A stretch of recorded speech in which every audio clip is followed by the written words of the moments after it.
It's a copper wire, metal है, बहुत सारे फ्री इलेक्ट्रॉन्स भी है, and you know that electricity is basically flow of electron और चार्ज। तो तुम्हें क्या लगता है, अगर मैं इसको टच करूं तो क्या मुझे झटका लगेगा या नहीं?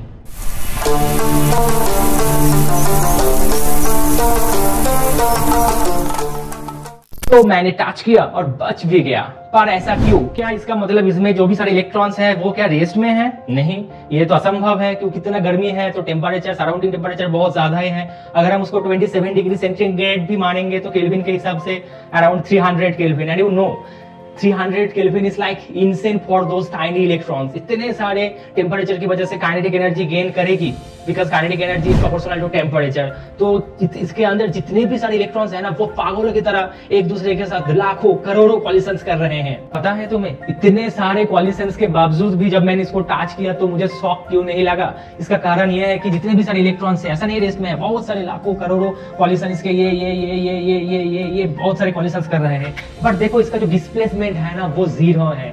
तो डिस्प्लेसमेंट जीरो होगी तो इसकी ड्रिफ्ट वेलोसिटी जो होगी वो भी जीरो होगी, क्योंकि drift velocity is displacement by time taken, और वेलोसिटी जीरो है। इसका मतलब इतने सारे कॉलिशंस करने के बावजूद भी ये फ्लो नहीं कर रहा है, और फ्लो नहीं कर रहा है इसलिए मुझे कुछ शॉक महसूस भी नहीं हुई। तो इस वायर के पास जितने भी सारे इलेक्ट्रॉन्स है ना वो डायरेक्शन लेस है, उसका कोई मंजिल नहीं, कोई प्लान नहीं, कुछ भी नहीं है। वो वैसे वैसे करके सिर्फ कॉलिशन ही कर रहा है काइनेटिक एनर्जी की वजह से, बट ये फ्लो नहीं कर रहा है। मोर प्रिसाइजली मैं अगर बोलूं तो इसके जीवन में ना कोई पोटेंशियल डिफरेंस नहीं है। अगर मैं इस वायर को लेके एक बैटरी के साथ कनेक्ट करूं, या फिर प्लग इन करने के बाद स्विच को ऑन करूं और देन इसको टच करूं, तो मैं तस्वीरें बनकर दीवार पर लटक जाऊंगा।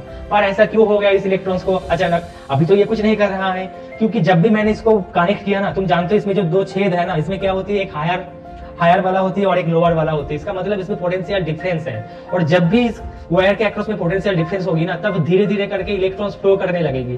ऐसा नहीं है, और ऐसा मत सोचो कि कॉलिशंस बंद करके सिर्फ फ्लो ही करने लगेगा। नहीं, कॉलिशंस वैसे ही होते रहेगा, और उसके बावजूद भी वो धीरे धीरे करके फ्लो करने लगेगा, क्योंकि अब इसके पास, इसके जीवन में एक मंजिल आ गया, एक पर्पस आ गया, एक मकसद आ गया। और जैसे ये फ्लो करने लगेगा तो मैं टच करूं तो मुझे शॉक मिलेगा। क्या तुम जानते हो इलेक्ट्रॉन्स का मंजिल क्या होती है? वो होती है कि नेगेटिव टर्मिनल से निकलकर बैटरी के निकलकर कहां तक पहुंचना? पॉजिटिव टर्मिनल तक पहुंचना, और इस जर्नी में वो फ्लो करने लगेगा। तो किसी भी वायर्स में से इलेक्ट्रॉन्स को फ्लो करने के लिए पोटेंशियल डिफरेंस जरूरी है, and battery provides that potential difference. तो देखो, पोटेंशियल डिफरेंस आने के बाद क्या होगी, ये अगर कोई इलेक्ट्रॉन होगी ना, ऐसा नहीं कॉलिशन नहीं करेगी, बहुत सारे कॉलिशन करेगी, अनगिनत कॉलिशन करेगी, लेकिन उसके बावजूद भी फाइनली देखो ये क्या आ गया, इसके बीच में डिस्प्लेसमेंट आ गया। डिस्प्लेसमेंट आने का मतलब अब ड्रिफ्ट वेलोसिटी भी आ गई, और ड्रिफ्ट वेलोसिटी की वजह से क्या होगी, चार्ज बहने लगेगी, करंट फ्लो करेगी, और करंट फ्लो होने का मतलब तुम सब लोग जानते हो, पोटेंशियल डिफरेंस जरूरी है, बहुत जरूरी है। और ये इलेक्ट्रॉन्स का कहानी भी हमारे जिंदगी के साथ भी बहुत मिलता जुलता है। कठिनाइयां, परेशानियां हम सबके जीवन में है,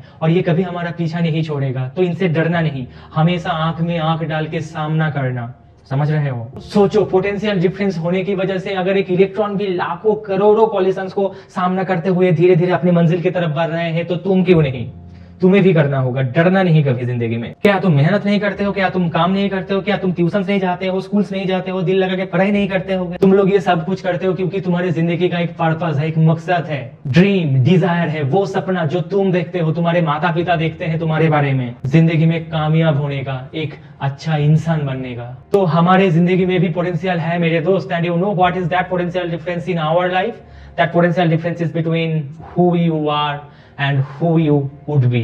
तो किसी भी सर्किट्स के थ्रू इलेक्ट्रॉन्स कैसे फ्लो करती है, इस कॉन्सेप्ट को समझाने के लिए मैं एक कहानी बताऊंगा। स्विगी, जोमैटो और भी जितने सारे डिलीवरी पार्टनर्स हैं, वो क्या करती है पता है? वो रेस्टोरेंट से खाना लेकर डोर स्टेप डिलीवरी करते हैं। बिरयानी खाने का मन किया, क्लिक हाजिर। बिरयानी डिलीवरी करने के बाद वो खाली डब्बे के लेकर वो डिलीवरी पार्टनर्स क्या करती है, फिर से रेस्टोरेंट के पास जाती है, और वहां से फिर से खाना भर के दूसरे कोई कंज्यूमर के पास जाती है, फिर से वो खाना को ट्रांसफर करके रेस्टोरेंट वापस आती है, and this system keeps going on. और पता है तुम्हें ये सिलसिला कितना वक्त के लिए चलेगा? जब तक ना रॉ मटेरियल्स खत्म हो जाए, या फिर वी आर क्लोज्ड डाउन। तो और क्या, हम लोग भूखा मर जाएंगे विदाउट फूड। इसीलिए लोग कहते हैं कि आत्मनिर्भर होनी चाहिए। तो आप देखो, ये जो बैटरी है ना, इट प्रोवाइड्स, बहुत लोग सोचते हैं कि बैटरी प्रोवाइड्स चार्ज, पर ये गलत है बेटा। बैटरी प्रोवाइड्स एनर्जी, चार्ज तो वाकई में है, कनेक्टिंग वायर्स के पास बहुत सारे फ्री इलेक्ट्रॉन्स वैसे ही होती हैं, तो बैटरी चार्ज प्रोवाइड नहीं करती, रादर इट प्रोवाइड्स एनर्जी। तो ये जो बैटरी है ना, अगर हम इसको रेस्टोरेंट मानेंगे और इलेक्ट्रॉन्स को हम मानेंगे कि डिलीवरी पार्टनर्स, तो इलेक्ट्रॉन्स क्या कर रही है, इस बैटरी से या फिर रेस्टोरेंट से खाना को लेकर, मतलब एनर्जी लेकर जा रही है किसके पास, मान लो ये पंखा चल रहा है, लाइट, गीजर, एसी, फ्रीज, तो जितने भी सारे इलेक्ट्रिकल अप्लायंसेस है ना, इलेक्ट्रॉन्स हर एक के पास जा रहे हैं, और जाने के बाद जो एनर्जी वो बैटरी से लेके गए तो उसको खाली किया, और वो खाली डब्बा को वापस लेके किसके पास आ रहा है, पॉजिटिव टर्मिनल के पास आ रहे हैं। फिर से बैटरी ने क्या किया, बैटरी जी ने फिर से खाना भर दिया, मतलब एनर्जी दे दिया, और फिर से इलेक्ट्रॉन जाके पंखा, लाइट, फैन, एसी, उसके पास एनर्जी खाली करके वापस आ गया बैटरी में। क्योंकि ये सारे अप्लायंसेस क्या कर रहे हैं, वो लोग काम कर रहे हैं, वर्क डन कर रहे हैं, and you know that work done करने के लिए एनर्जी की भी जरूरत होती है। विदाउट एनर्जी कोई काम नहीं कर सकता है। क्या अगर मैं तुमको खाना देना बंद कर दूं, क्या तुम फुटबॉल खेलने जा पाओगे मेरे साथ? And this process keep going on until battery wiser कहेगा कि माफ कर दो प्रभु, मेरे पास कोई एनर्जी नहीं है, आई एम फिनिश्ड, खत्म, बाय बाय, टाटा। तब क्या होगा, जिसको हम कहते हैं कि बैटरी डाउन हो गया, इसका मतलब उसके पास कोई एनर्जी नहीं है इलेक्ट्रॉन को देने के लिए, तो फिर से उसको रिचार्ज करना पड़ेगा, इसका मतलब रॉ मटेरियल्स खरीदना पड़ेगा, फिर से वो खाना पकाएगा और इलेक्ट्रॉन एनर्जी को देगा, और इलेक्ट्रॉन जाके उस एनर्जी ट्रांसफर करेगा अप्लायंसेस के पास। तो जैसे चार्ज को किसी भी सर्किट में फ्लो करने के लिए पोटेंशियल डिफरेंस चाहिए, वैसे ही हमें भी जिंदगी में आगे बढ़ने के लिए, मंजिल तक पहुंचने के लिए अरमान होनी ही चाहिए। तो किसी भी चीज को फ्लो करने के लिए डिफरेंस जरूरी है। क्या सेम लेवल में वाटर फ्लो करती है क्या? नहीं ना। इसीलिए हमेशा वाटर टैंक को छत पे ही लगाया जाता है, जैसे कि एक डिफरेंस बन जाए, हाइट की वजह से पोटेंशियल डिफरेंस बन जाए। क्यों कूलम चार्ज फ्लो कर रहा है, और फ्लो करने का मतलब उसको कार्य करना होगा, कार्य करे बिना कैसे फ्लो करे। तो मान लो कि क्यू कूलम चार्ज जो है ना, वो एक टर्मिनल से निकलकर दूसरे टर्मिनल तक पहुंचने के लिए उनको W जूल वर्क डन करना पड़ा। तो हम इसको कैसे लिखेंगे कि क्यू कूलम चार्ज को वर्क डन करना पड़ा W जूल। तो बताओ एक कूलम का चार्ज के लिए कितना वर्क डन करनी होगी, W/Q जूल। एंड इस एक कूलम चार्ज को जितनी वर्क डन करनी होगी एक पॉइंट से दूसरी पॉइंट में जाने के लिए, तो उन दोनों पॉइंट के बीच वाला जो डिफरेंस है ना, उसको ही हम कहेंगे पोटेंशियल डिफरेंस। तो ये W/Q is basically V which is potential difference. तो पोटेंशियल डिफरेंस वाकई में वर्क डन ही है, लेकिन एक कूलम चार्ज के लिए किए हुए work done. Now let's talk about the SI unit of potential difference. जैसे कि तुम देख पा रहे हो V equals to W/Q, and you know the SI unit of W which is work done, and its SI unit is joule, and big Q is total amount of charge, and the SI unit of charge is coulomb. तो हम इसका unit को ऐसे लिखेंगे, तो joule by coulomb, and joule by coulomb को हम कहते हैं वोल्ट। वोल्ट साहब के संबंध में इसका नाम रखा गया है वोल्ट। अगर सवाल ऐसे पूछा जाता है कि डिफाइन 1 वोल्ट, अगर तुम इसको डिफाइन करना चाहते हो तो कैसे करोगी? अगर मान लो LHS को मैंने 1 वोल्ट कहा, तो RHS को भी वैसे ही लिखना पड़ेगा, 1 जूल बाय 1 कूलम। इसका मतलब क्या है, सोचो, अगर एक कूलम चार्ज किसी भी सर्किट में 2 पॉइंट के बीच में फ्लो कर रही है, और इस फ्लो के लिए उसको 1 जूल कार्य करना पड़ा, तब वो दोनों पॉइंट के बीच वाला जो पोटेंशियल डिफरेंस होगी ना, उसको हम कहेंगे 1 वोल्ट। ये वोल्ट का भी कुछ लाइट वर्जन होते हैं, जैसे कि मिली वोल्ट, माइक्रो वोल्ट। मिली का मतलब तुम लोग जानते हो 10⁻³ तो अगर हम इसको लिखे तो मिली वोल्ट होगी 10⁻³ volt, and micro volt is 10⁻6 volt. बहुत आसान है, टेंशन वाली कोई बात नहीं है। और एक बात है, वोल्टेज या पोटेंशियल ड्रॉप को मेजर करती है कौन पता है? वोल्ट मीटर, द डिवाइस जिसको हम कनेक्ट करते हैं पैरेलल में। मैंने बताया पिछले वाला वीडियो में कि एमीटर एक डिवाइस है जिसके जरिए हम करंट को मेजर कर सकते हैं, वैसे ही वोल्टेज या पोटेंशियल ड्रॉप को मेजर कौन करते हैं? Volt meter. और इसको सीरीज में नहीं बल्कि पैरेलल में कनेक्ट किया जाता है। मान लो इसके अक्रॉस में मुझे मेजर करना होगा, तो जाहिर सी बात 2 पॉइंट को चूज करना पड़ेगा, और वैसे मैं इसको कनेक्ट कर दूंगा तो ये मेरे को वोल्टेज बता देगा कि ये जो बल्ब है ना, इसके अक्रॉस में कितना वोल्टेज है। 3 टाइप्स के सवाल इस टॉपिक से पूछा जाता है, देखो वो क्या क्या। तो सबसे पहला क्या, वर्क डन गिवन होगी जो कि 100 joule, and charge is also given 5 coulomb.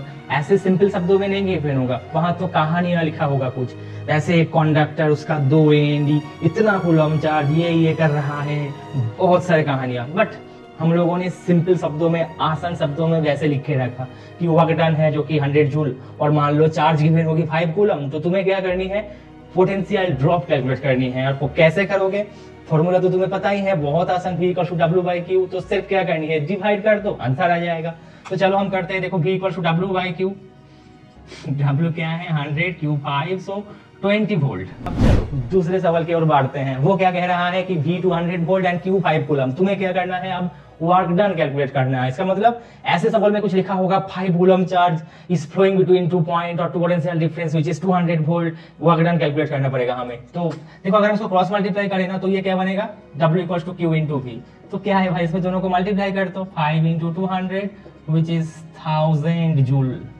ठीक है, अब चलो तीसरे सवाल की तरफ बढ़ते हैं। वो क्या, V गिवन होगी एंड W गिवन होगी। तुम्हें क्या करनी है, चार्ज कैलकुलेट करनी है। इसके बाद 3 ही तो वेरिएबल है और कितने टाइप्स के सवाल बनेंगे, 3 ही तो टाइप्स के बनेंगे। क्या कहते हो? तो देखो फॉर्मूला तो वही है, V equals to W by Q। तो Q क्या बनेगी, W बाई V। देखो ना यहाँ पे मैंने क्रॉस मल्टीप्लाई करके लिखा था W equals to Q V। हमें क्या चाहिए, Q चाहिए। तो Q को हम कैसे लिख पाएंगे, W बाई V। तो डिवाइड कर दो, क्या है इसमें, W क्या गिवन 200, V इज व्हाट 100, 0 0 हिचकाओ तो 2 कूलम। ये 3 टाइप्स का सवाल जो इस टॉपिक से बेसिकली पूछा जाता है।